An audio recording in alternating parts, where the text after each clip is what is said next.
fair. And what Smarty does is he's USB enabled, and what you do is you can turn him on, and in this case he's customized to say hi Michael. And what you can do is you squeeze his hands, or his paws, his hands or his feet, and he can play different songs, he can play games like over 8,000, and then he can speak English, Spanish, and Chinese. And then somebody hacked him to speak Polish, and we had some interest from the Ojibwe tribe because their language is dying out, and they're trying to figure out how to get younger people involved, but they hadn't pursued further conversation. But we thought it would be an interesting tool. And so the reason why I bring this up is because it's a different type of storytelling, right? You're taking something that has an emotional resonance and a physical resonance. So it's not something that you're just watching on the TV screen, right? And now that you see many people, if you have kids or cousins, nieces, nephews who come up to the screen, and I've read story after story, kids trying to touch the screen, right? They're like, why is the TV not moving like an iPad? So I think all these different types of concepts, right? That idea of moving, touching, gesturing, as well as like physically embracing something, are concepts that are going to continue to like inform how we shape narrative, whether it's documentary narrative or storytelling in general. And as scientists, I'd love to hear if you have comments on how telling these stories with pictures helps you in your work. So filmmakers today benefit from different types of collaboration. I think that was true in the past. Do you want to hold this? And I think it's true very much so moving forward. One of the things that documentary filmmakers, there's a strain of the filmmakers who are very resistant to change. They're old school filmmakers, and they feel like the film is very pure, like, why do I need to code? I've been in a number of panels where people are trying to argue whether they need to learn to code or not.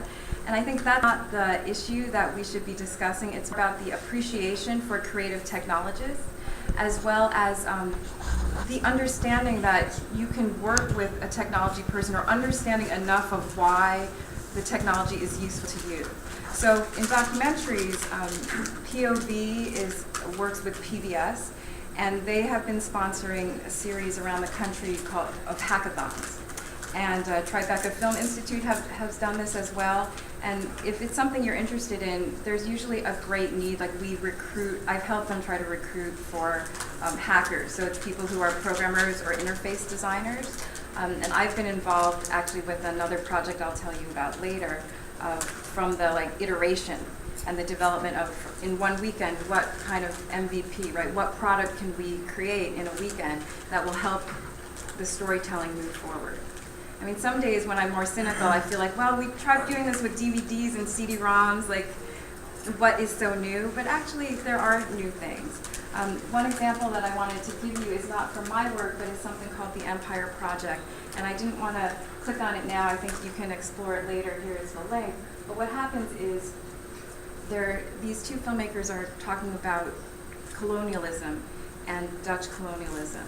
And what they've done is, this is an interactive installation, and it's also a web piece. So this is what they did in the one weekend of a hackathon. They basically took an airport and different things that happen at the airport. One are people who are plane spotters, and the other, this is the morgue.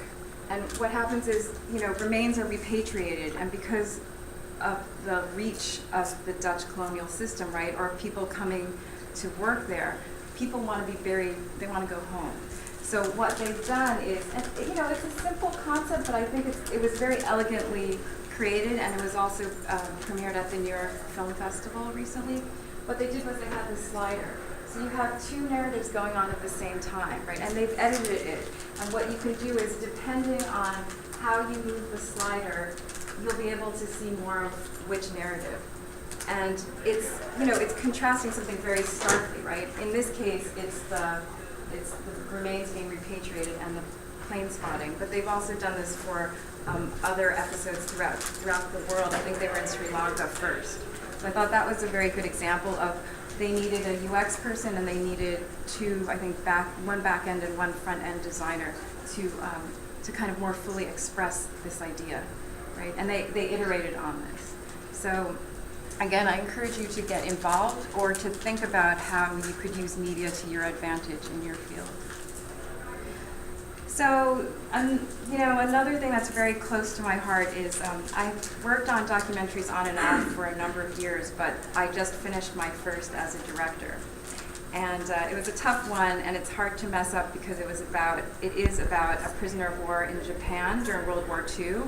And it's someone very dear to me because it's my dad.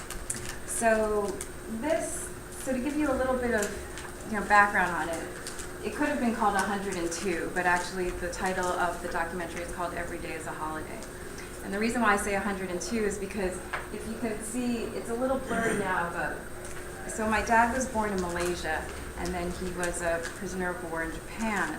And so they didn't call you by your name, they called you by your number in Japanese. So his Japanese number was 102. So he was imprisoned with Dutch, British, Americans, other people from Malaysia. And so, I didn't really know about his story growing up. I mean, when I was about 11, I saw he had a scar on his back, and so I was like, well, Daddy, what is that? And he's like, well, that's when I was burned by the Japanese. He would also tease my mom, because my mom is from Taiwan, but she's actually fluent in Japanese, so he'll say things like banzai, and he'll just irritate her sometimes. But it was this funny sense, right, of language, and that friends of my dad would call, but we didn't really know the full extent. And I think he didn't want to tell me for a long time because he wasn't ready. I mean, some people who survive trauma, they're never ready to talk. But for whatever reason, he got more ready, and then after college, I interned at WNET, which is a public television station in New York. So for whatever reason, he felt a little more ready. And so the reason why it's called Every Day is a Holiday is because my dad would say that to me growing up. And I was like, And he's like, well, every day as a free man is a holiday.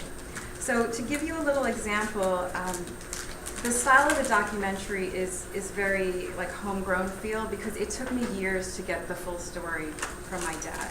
He actually kept a secret diary that he only told me about 5 years ago, that he kept a secret diary at camp. And so when I realized that, I kind of put it all together and said, well, the title is going to be Every Day is a Holiday. So here's a short clip, and the reason why I'm showing it to you is because I hope it evokes this sense of emotion for you, and we can talk about it briefly.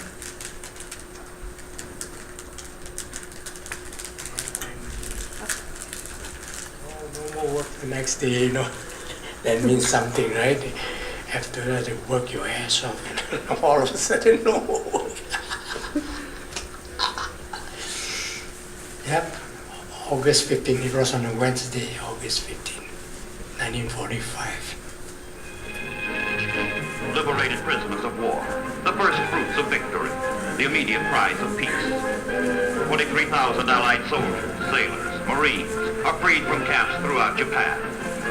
Some have been captive since the fall of Manila and Singapore in 1942. Many who survive are near the limits of mental and physical endurance. Well, when I was a prisoner of war in Japan, I said to myself, every day as a free man would be a holiday. So that's the feeling I had.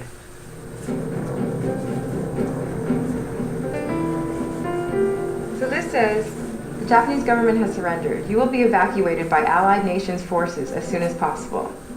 Until that time, your present supplies will be augmented by airdrop of U.S. food, clothing, and medicines. The first drop of these items will arrive within 1 or 2 hours. Most of them came down by parachutes. Do you remember watching it? Oh, yes. B-29s came low and dropped a parachute. In fact, I have a parachute cord taken from one of the parachutes. Yeah, this is the cord, parachute cord. You can examine it and see it. Yeah, it's pretty thick. Yeah. You kept this all. You kept this all this time. Yeah, all these years. Was its caution: do not overeat or over-medicate. I even got sick from eating too much the first day. Did you get sick? No, not me.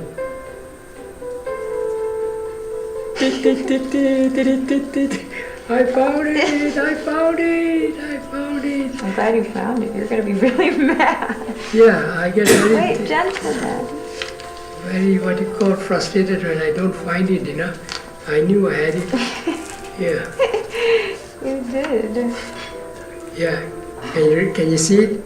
To be eaten slowly in about a half hour. Can be dissolved by crumbling into a cup of boiling water if desired as a beverage. And this is from Hershey Chocolate Corporation, Hershey, Pennsylvania. Do you remember if you ate it in a half an hour or faster? Oh. So that gives you a sense of my dad, right? But it also really gives you a sense of tapping into emotions and sense memory. That's why I had the Hershey's passed around earlier. But, you know, it's also, because I'm an anthropologist as well, I also want to collect other stories from people, immigrants, veterans, older people. It's amazing because the show has been on public television. I've screened it a couple times around the country to some also former POWs. I mean, they're very old now, the people who are still alive. But what's interesting is also the next generation of people are also interested, or because my dad had serious immigration issues becoming a citizen, there's something that really resonates with his story with a lot of people. And what's important about that is then the film is not just me needing to get something out there. People come and engage with me, right? So I think about that and I think, well, how else do I collect more stories? And I love, my dad has in his short diary other pages of food. Like he said, oh, we didn't talk about girls, all we talked about was food because they were starving. So when I thought about Hershey's and I thought about, gosh, how else do I get people to like tell me their stories? How else do I collect that? Well, I thought about this project and I am collaborating with someone called Feed Me a Story. And basically it's a performance art project and it's what we call a transmedia project. Why? Because there are various entry points. And what we do is, this is an airline card that we've repurposed. Okay, and we go around to museums and to senior citizen centers, and what I do is, along with my partner, Laura Nova, she's a performance artist, we say, okay, we're on Ellis Island. The Salvation Army used to give out donuts. We'll give you a donut, but in exchange, you have to share with me a secret family recipe or a sense memory on camera. So the idea is that you are telling me something that might be a recipe, but it actually might be something, or it might lead to something else. So I don't know if you've heard of StoryCorps or This American Life, right? So it's a way, it's kind of along those lines, right? It's storytelling using video, but we're also creating an app, and we're going to follow a few of the people longer term for probably a 1-hour documentary. But these webisodes, and they're webisodes right now, will be about 3 to 5 minutes long. Because why? Because everyone eats, right? And so just to give you a little more context of what we do, right? So we've been at the Brooklyn Museum. People do, like, they do have a story. I don't know if anyone has one that they want to share right now, but or I'm happy to listen afterwards. But what we're also doing is we're going into people's homes, and some of them are cooking for us.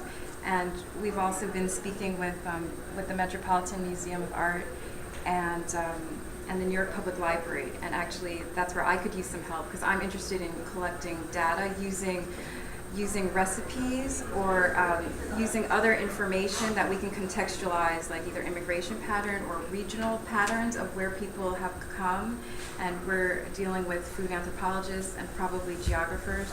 We could use some more help with trying to like more fully form this project. And basically what we do is we record the stories, right? And here's a quick one. Let's see if we can do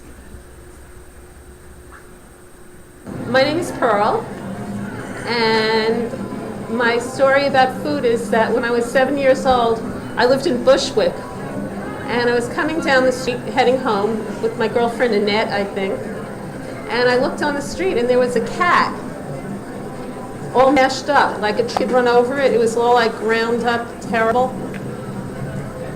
And that was the first time I ever saw anything dead. And it was pretty horrible. And I got home and my mother had this beautiful dinner, you know, a Shabbos lunch. We are Jewish. Shabbos lunch lying on the table.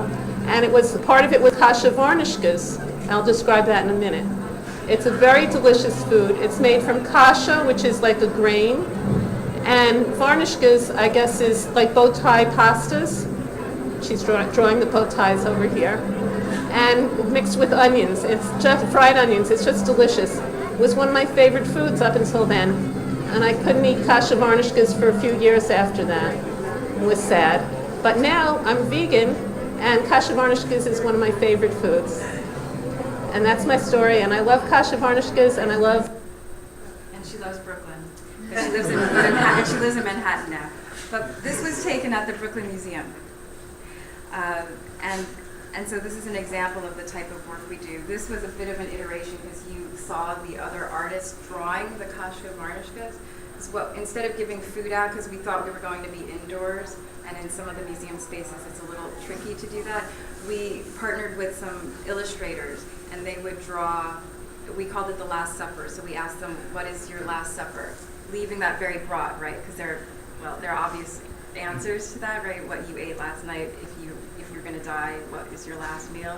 So people would describe that to us, and then we hung them up inside the museum on these white paper plates. We're also, we have a small grant from the National Endowment for the Arts and some other like cultural institutions, and we're looking to expand the project. And it does have intergenerational appeal. We've interviewed people like mothers and daughters and grandfathers and grandsons.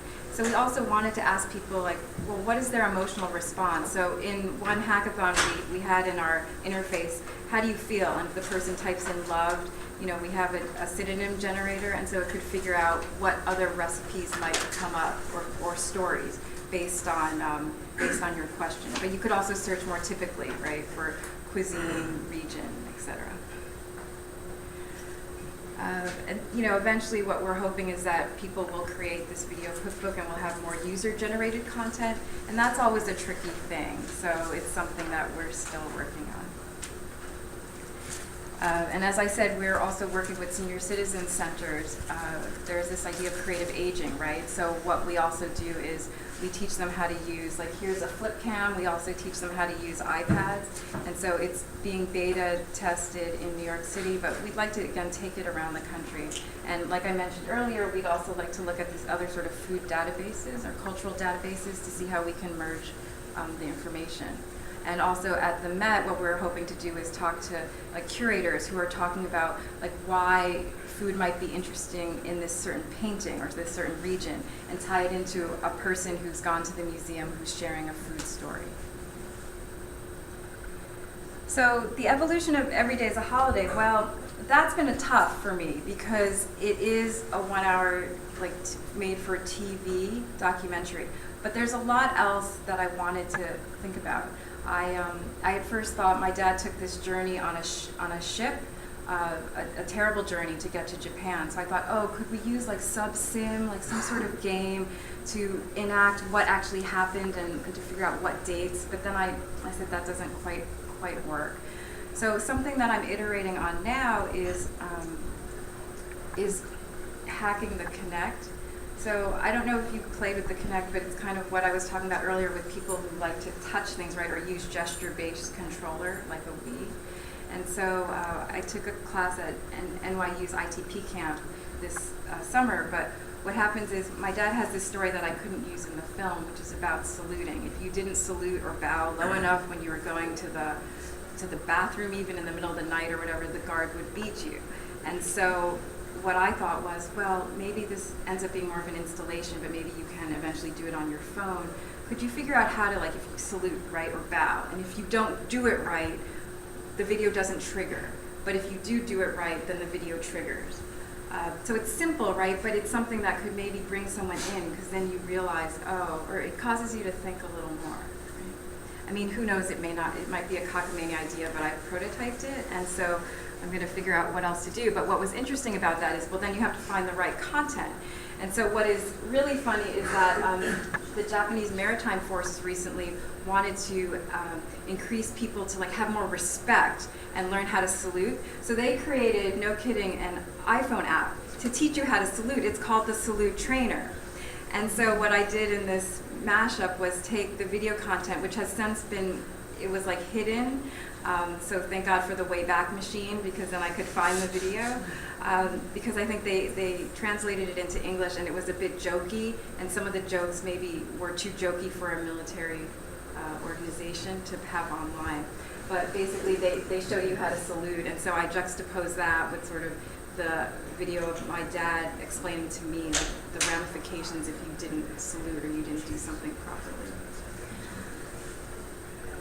So this is also not my work, but the reason why I'm interested in gaming too is because I feel like it can change your perceptions, right? And gaming can be pleasurable and fun, but it can also be educational.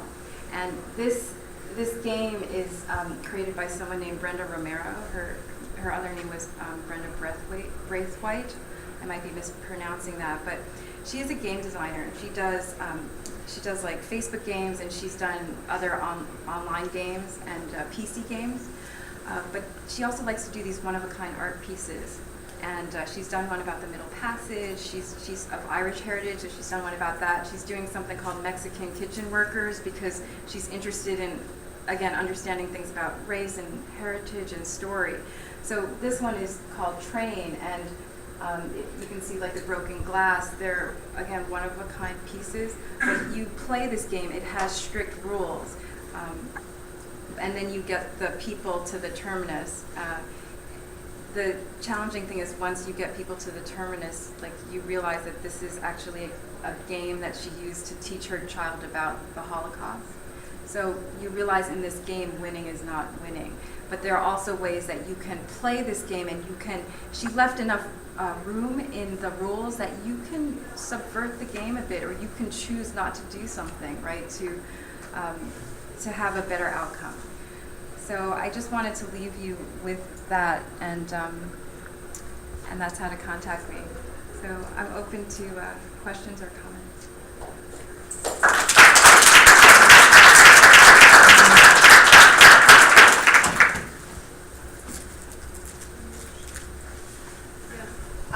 How can we see your video? How can we see your documentary? Oh, well, thanks for asking. It probably will be on public television again. The issue is I signed like a 4-year licensing deal, so once it was first broadcast, the subsequent broadcasts are a bit hard. I have DVDs now. I'm still figuring out the like VOD and streaming. So if you sign up, the email address for that is everydayisaholiday.com, and I can let you know when it's up again. Thank you. And I'll be showing it in New York. I'll be showing it at Manhattan College on Veterans Day. And my dad, who is 90, is going to be there, so it'll be a pretty meaningful screening. Is there another question or comment? Thank you very much.